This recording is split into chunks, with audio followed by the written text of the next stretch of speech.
Blog Talk Radio. Well, hello, folks. How are you doing? I hope you are doing well. This is Danny Tisdale, and you're on the Danny Tisdale Show.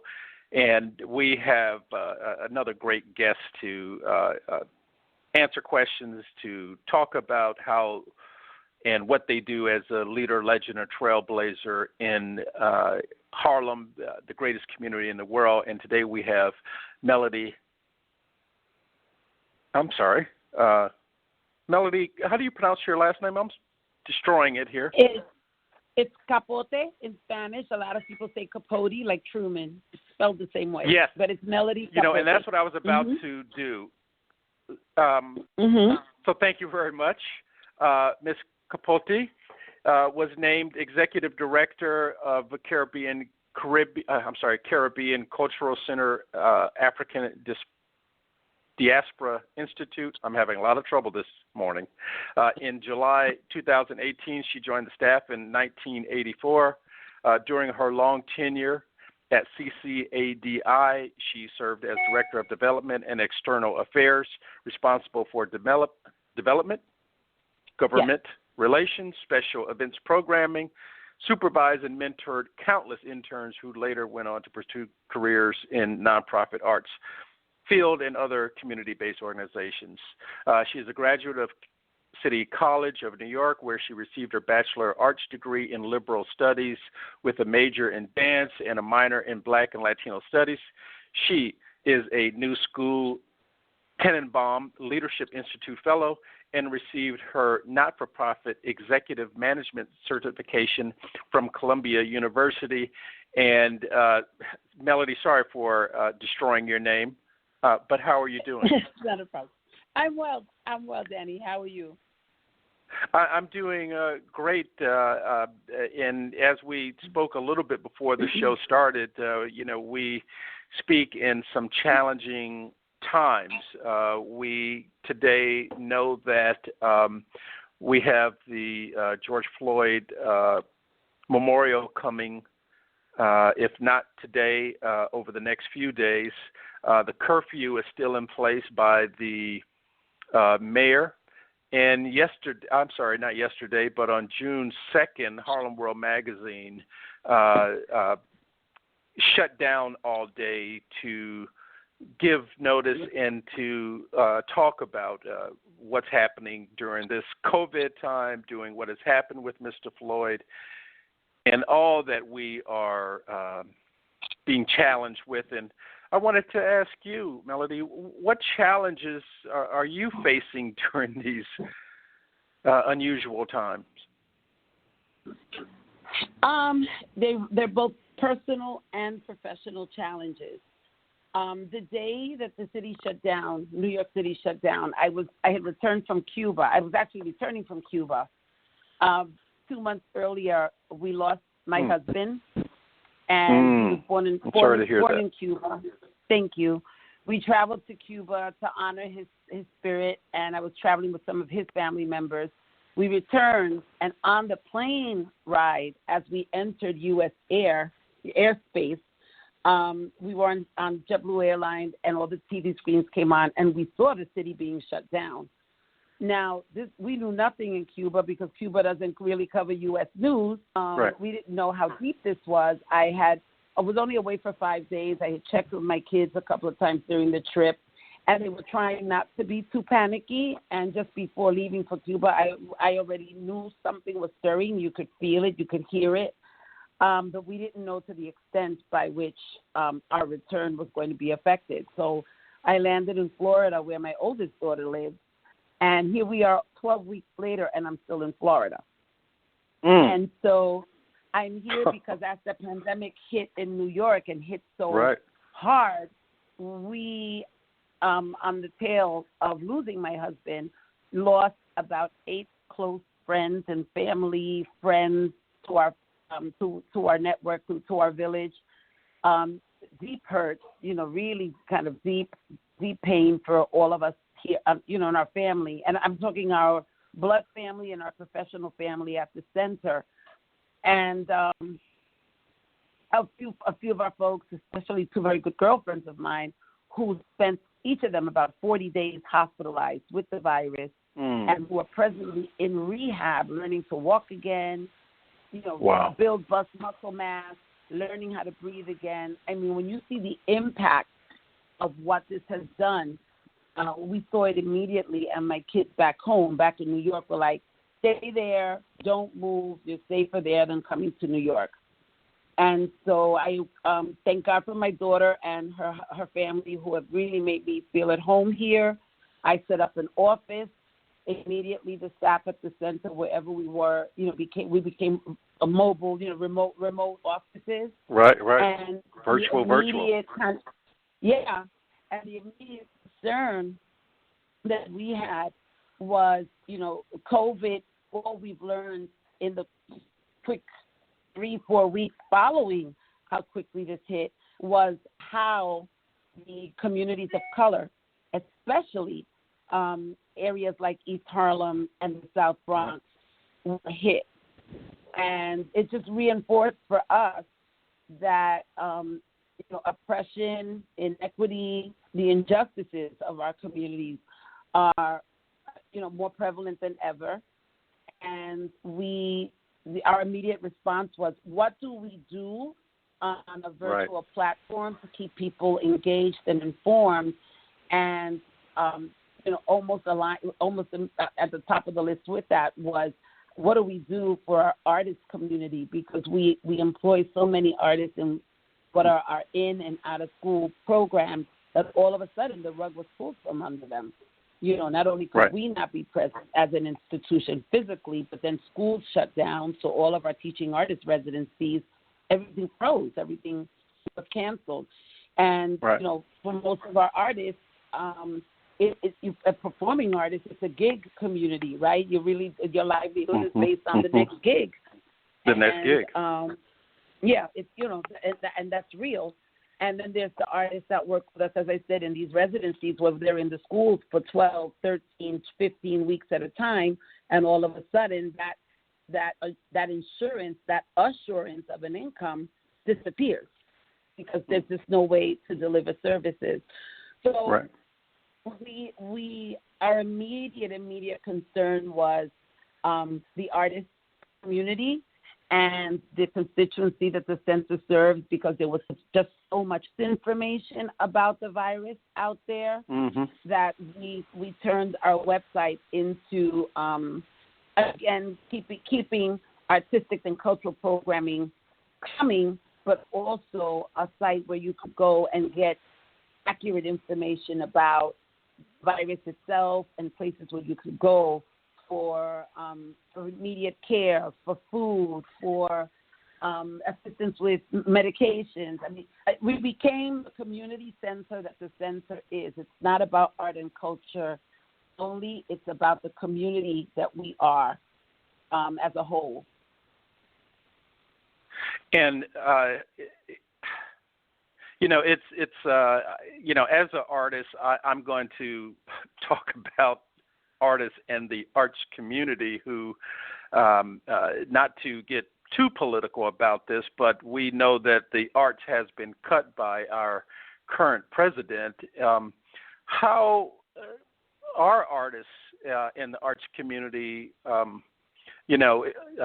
dealing with this situation? I know as I speak to my artist friends and others in the arts community, they are super challenged because they don't have the gigs, just like you mentioned, which they're used to, which pays the bills.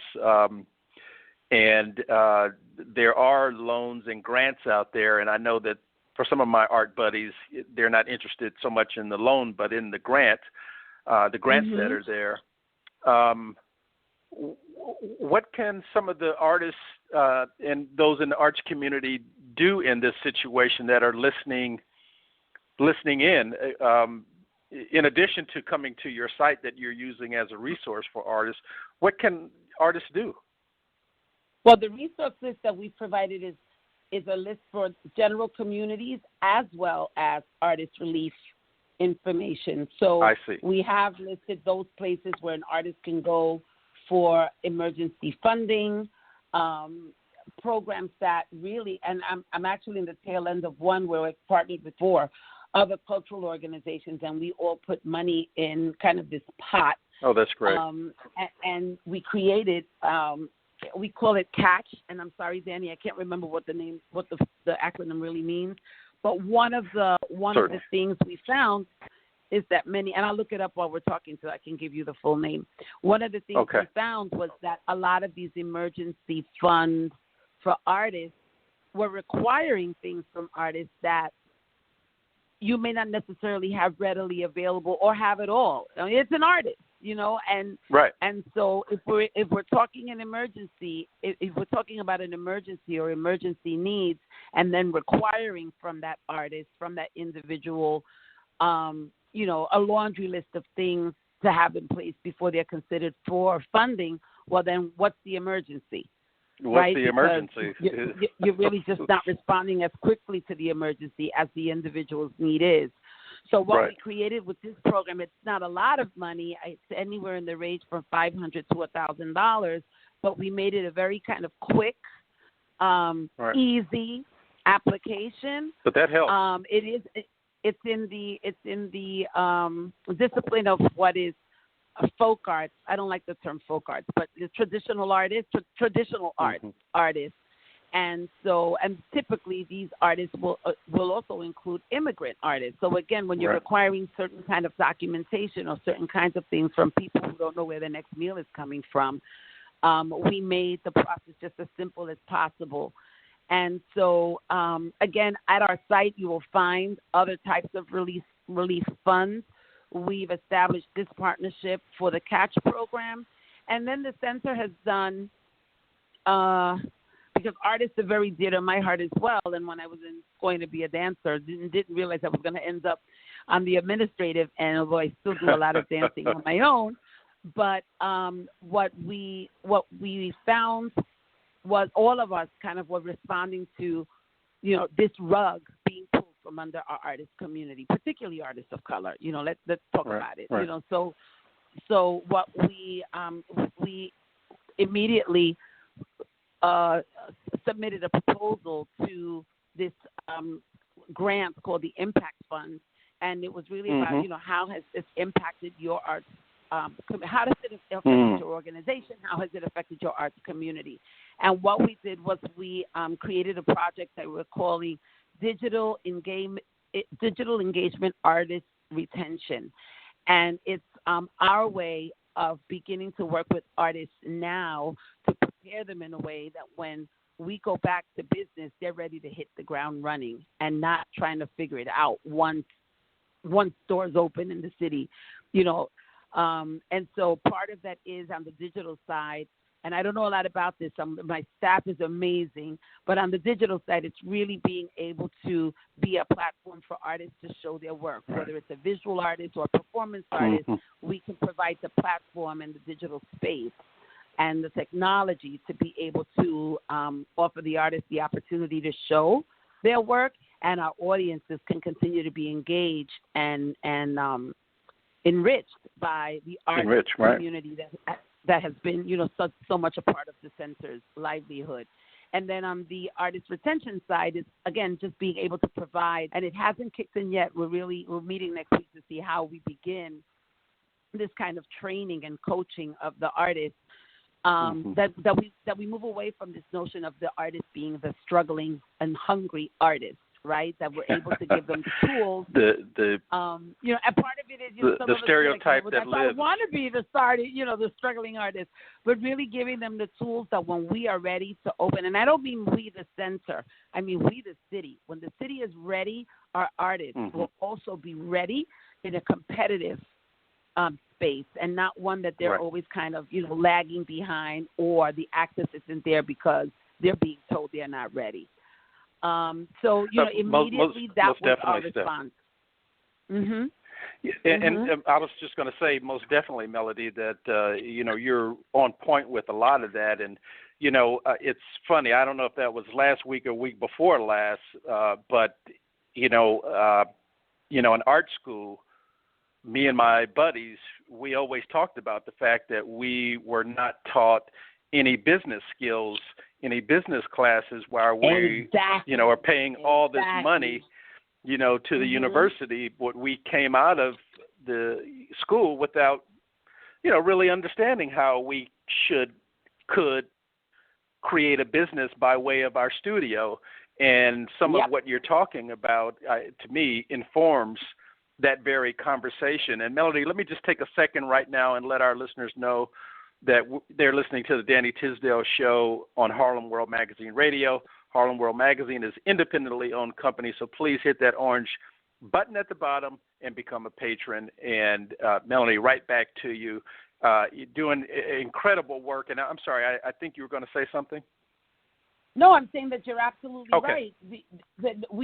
Our artists, or at least our artist community, doesn't learn to be the business of that you are. The artist is it's amazing. The business, right?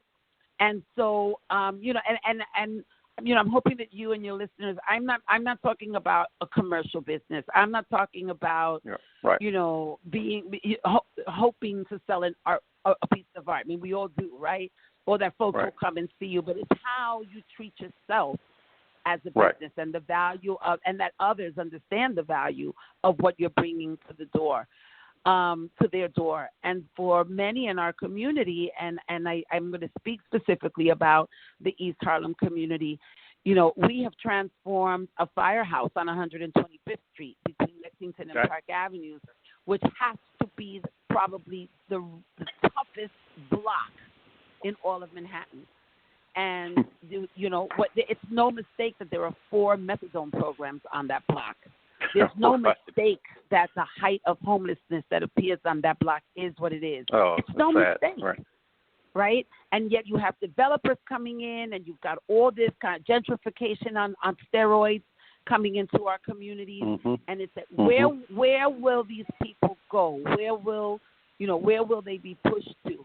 I'm reminded constantly when I see these folks on the street of a conversation my grandmother had with me when I was very young, which was, don't you ever regard any of these people like they don't belong. Don't you ever treat them or mistreat them. Treat them like dirt. Because that could be any of us. That could be your brother. That could be your father. That could be any of us in that situation. Because you never say never. You never know.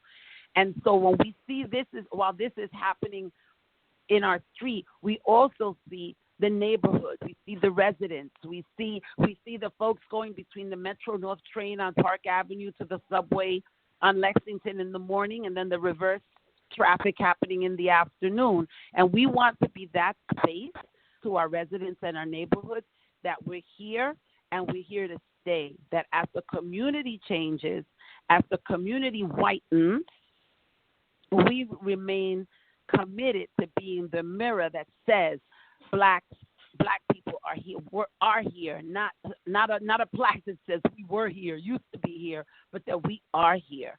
And that is the reality of an organization like the Caribbean Cultural Center African Diaspora Institute, that we're connecting all people of African descent. So it's not about being Latino or Afro this or African the other. We are all black people. Our struggle is the same. Our struggle has been consistently the same. And until we get it, until that switch goes off in all of our heads, that we are more powerful together than separate, that we undo the labeling that we have created. Some of us have created it within ourselves, within our own families, because enslavement starts with the mental state of mind, and we've done it in our own families. When you talk about good hair, bad hair, high yellow, darky, all the things we do in our own homes, right? Thin with nose, ourselves to wide each other. nose, thin lips, full lips. Exactly. We do this to ourselves in our own home. So until we can break that, beautiful, all black, shades of black are beautiful, Afro-Latinos or Afro-Latinx, which has now become kind of this new hot term and hot way of addressing being black Latino. The center has been doing the work and addressing the Afro-Latino issue since the 80s. And now it's become kind of this popular way of addressing the blackness in Latino people. I don't even like the Latinx term. I do Latino. But there's a phrase we have too. It says, "Y tu abuela dónde está?" And it means, "And your grandmother, where is she?" Because when you look into a Latino family, as you would in a Black family, you're going to find all shades of people. But when you go down that history, when you do your Ancestry.com, you're going to find that part of the influence in your see culture that overlap. was African. So, don't play yourself. Don't deny it, And so, and it's interesting, and I don't want to monopolize a lot of the time. So if you want me to stop, just say so. Oh, no, it's a conversation, and okay. Please go forward. Yeah. Well, I've been having several conversations since the incident with Aubrey, the Central Park incident with this woman Amy Cooper, Floyd, and now with Floyd, right? But this isn't new. These conversations. I mean, there are moments in time where something happens where it's amplified, right? So what's happening in Minneapolis and what happened to Floyd, and the audacity that this police officer recorded and did nothing, didn't flinch, and that those around him did nothing. That this woman in Central Park could feel the privilege of, while being recorded by the very person she's saying is threatening her. That speaks volumes, because as a white woman, you can do that. Right. You can You do have that. the power to do that, to take that action. You have the power to do that and put someone's life on the line.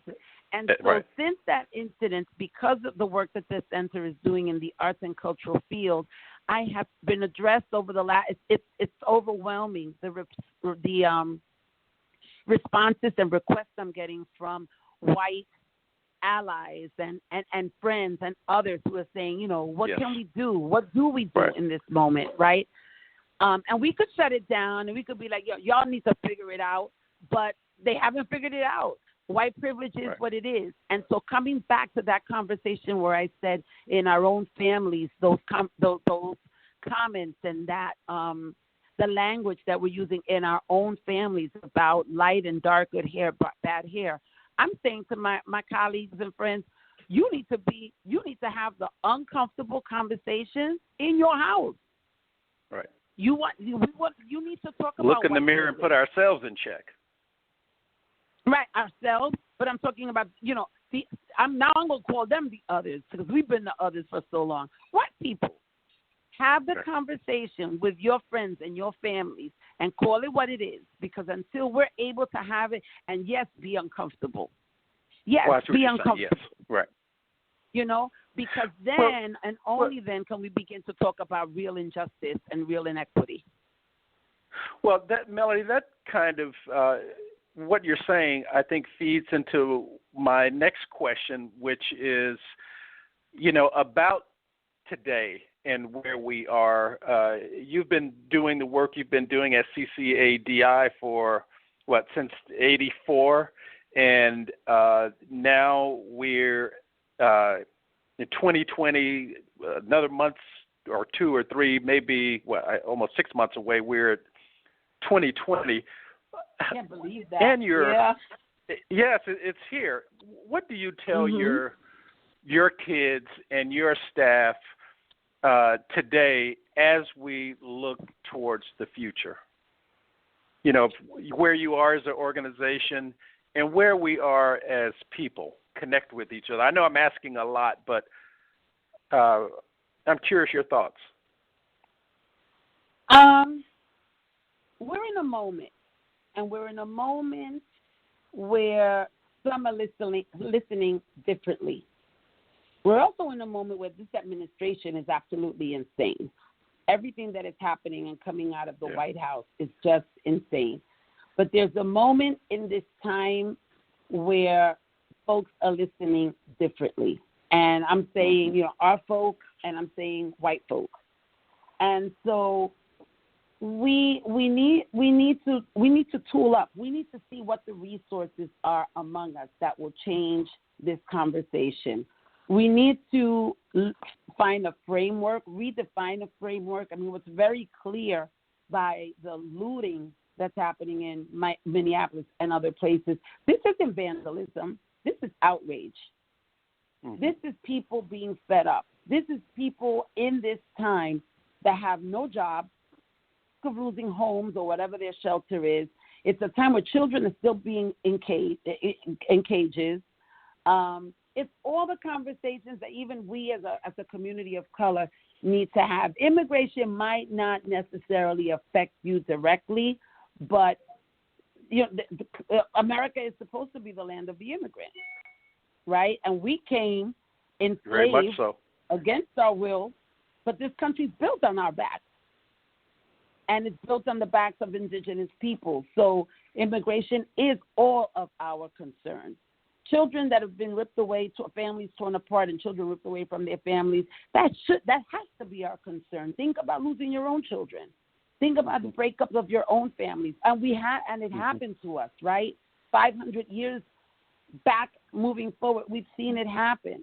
And so I think that I don't have the solutions. I don't know that any of us really has the answer. Absolutely, the vote is going to count big time. I think everything that we're seeing now about it's going to be huge. For the election is saying that Trump is going to win. It's not might win. The numbers are showing that Trump is going to win. And, if we don't make a difference in the polls, if we don't, not get, what do I want to say? If we don't stop the nonsense ourselves with this whole kind of divisions and divisiveness that we create among ourselves in our own communities, it's a moment. It's a moment to think about dismantling systems that don't work, the insistence, the demands, the platforms of such organizations like Movement for Black Lives. How defund the police? Defund the police. We're now in New York City. There's no summer youth employment program. There are going to be no public schools open for our youth. Yep, so our kids have nothing to do. Nothing to do. It's going to get hot as hell. Folks are going to be up under each other, uncomfortable, and yet they're talking about increased funding and policing for the summer. So you're setting us up for the okie doke. Yeah, you're setting us up for the okie doke. And if they think it's hot now, hello, there are some other options. It will be extremely hot. And, Melody, I knew this was going to happen. We have 2 minutes left. And let me just say right now that I want to invite you back on the show so that we can continue this conversation, because I think we're about halfway through. That's the way it feels to me, at least. Thank you. Thank you. And before I ask you the question, can you give our listeners your contact URL information so that they can stay on top of and stay connected with you and the great work that you're doing? Absolutely. Our website, and you kept saying CC, it's CCC, 3 C's, CCCADI.org. It's the Caribbean Cultural Center, African Diaspora Institute, and we were founded by Marta Moreno Vega. A lot of people know Marta, so I want to say that because that might be. And she's been on the show, so yes. But again, fantastic. It's CCCADI.org. On Monday, we are kicking off an initiative that we're calling Go Black. We've invited a number of national arts organizations to join us. Our website, when you get to our websites, will have the quote, "I can't breathe." We will have several links on that page that will lead folks to actions that you can do in this moment. We don't all have to be protesting in the street. There are secondary and tertiary actions that we can do. So visit our website, get more information, and of course, there's a lot of virtual programming going on our site as well. Danny, thank you so much for having me. Thank you. And as I said, I will reach back to you so that we can do another show and talk a little bit more or a lot more in detail. Thank you for being on the show, and I really look forward to talking to you again. Thank you, Melody. You be safe. Thank you. Bye-bye. You too. Bye-bye. And thank you, listeners, for being on the show and listening to the show and connecting to the show. And most definitely, please share, like, and support our work with that button at the bottom and become a patron. Thank you very much. Bye-bye.